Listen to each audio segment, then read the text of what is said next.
See, man is designed naturally to respond to people based on the height they are talking from. As you are seated here now, if they tell you somebody outside is talking to you, you say, wait, I'm in service. When I finish.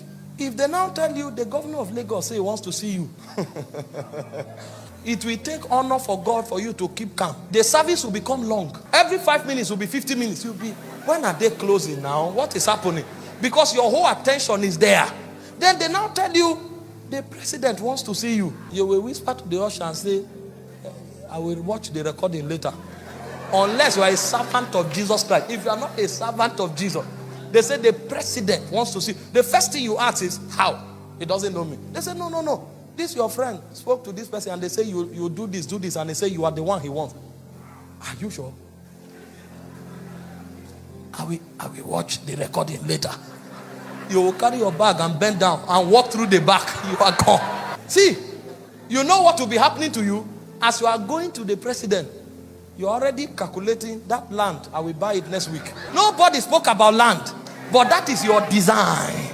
Because of the one talking, you know there are many possibilities that accompany his presence.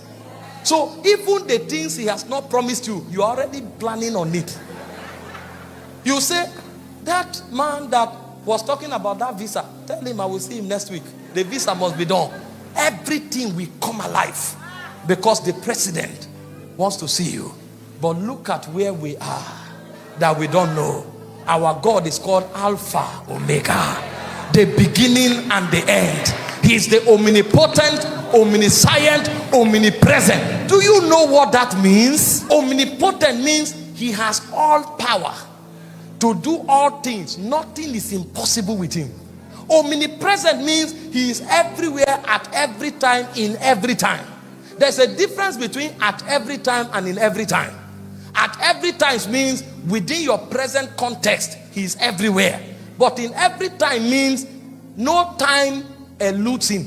That means God is still in yesterday and God is already in tomorrow. That's the one who is promising you something. So he is your tomorrow. He knows your tomorrow. Your tomorrow is in his hands. And he's omniscient. He knows everything that can happen before he says you are blessed. So there is nothing that can defy him. And that's not all. He's the immutable one. He does not change. He will not change. He cannot change.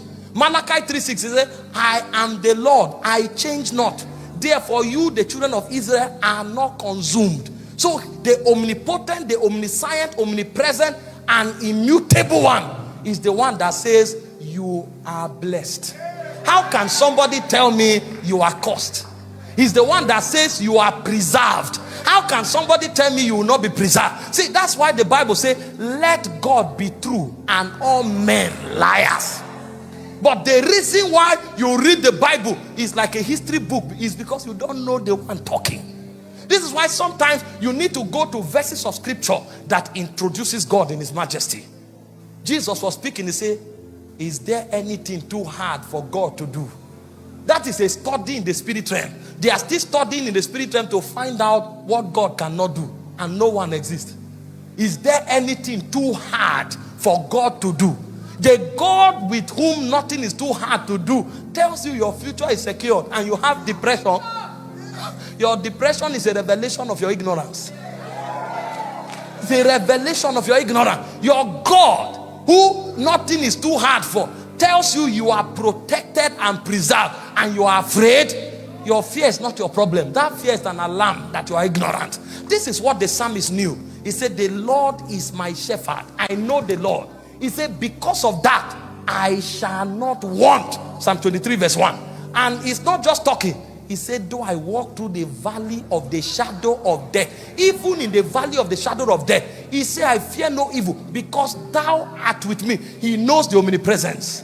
He is everywhere, at every time, in every time. And he said, he prepares a table for me, not among my friends, in the presence of my enemies. So my enemies can't stop my rising.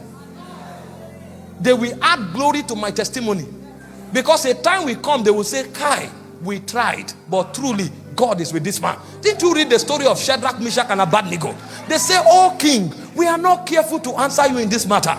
He said, we will not bow. Our God is able to save us. And even if he doesn't save us, we will not bow. The king said, you dare me? Make the fire 7 times hotter. They threw them into the fire and they were praising God. Guess who saw the fourth man? It was the king. And they said, who is that? That person looks like the son of the highest. It is your enemies that will begin to testify first. I prophesy over someone. Every affliction in your life goes down now.